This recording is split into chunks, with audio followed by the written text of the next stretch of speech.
Kinikilig ako. Excited akong i-share sa inyo yung dumating na package galing sa SoftBank. Samahan niyo akong mag-unbox. Sa Y-Mobile pala to guys, galing, hindi pala sa SoftBank. And excited ako. Ang bilis lang, kasi one day lang namin to in-order. Tapos andito na siya ngayon. Ang bilis talaga. Talaga naman Japan. So ayan, mag-open na tayo. I-open natin.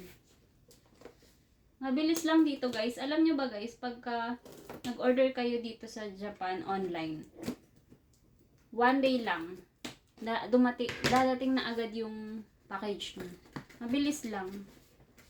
And, ito ay, tinignan muna namin sa shop kung anong itsura neto bago kami umorder online. And mga legit naman yung mga ano dito eh. Wala namang mga scam dito. Pero, open natin. Ito ay cellphone. Dito na siya guys. Kinikilig ako.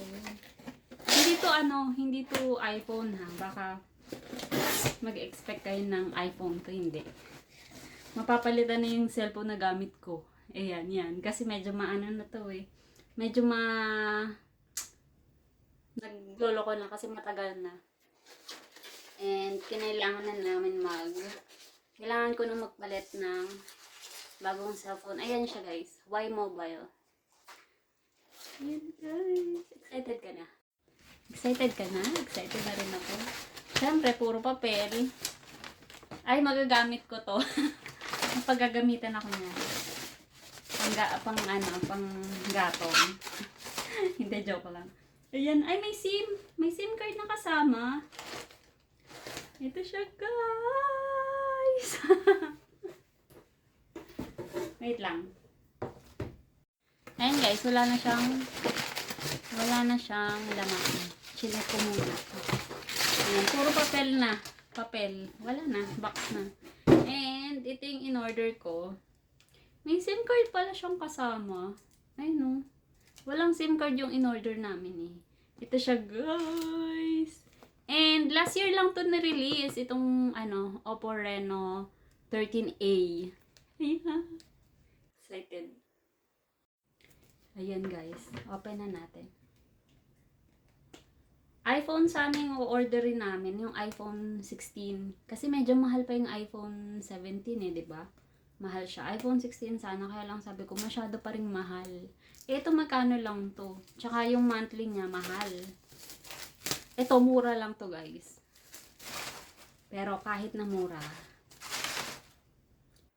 magtatagal to sa akin for sure. Kasi itong cellphone na gamit ko na Samsung, ang tagal na rin nito. Siguro more than 5 years na sa akin. Hanggang ngayon, nagagamit ko pa rin. Kasi maingat naman ako sa gamit. Kahit nababagsak ko minsan. Open na natin! Ang tagal. Ang tagal kanina pa. Ayun na! Ano pa yan? Ang dami naman nitong Siyempre, charger. And ito na yung cellphone.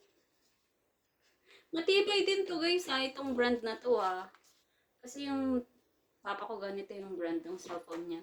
Ang tagal na rin. 2019 niya pa yata yung binili pero hanggang ngayon nagagamit niya. Ayan na guys. And wala naman akong pake kung hindi to iPhone. Ang importante magagamit. At tcharan! Mukha rin siyang iPhone. Ay, hindi pala pwedeng banggitin yon. Ibe-blip ko na lang. Ayan na siya, guys. Excited ako. Grabe. After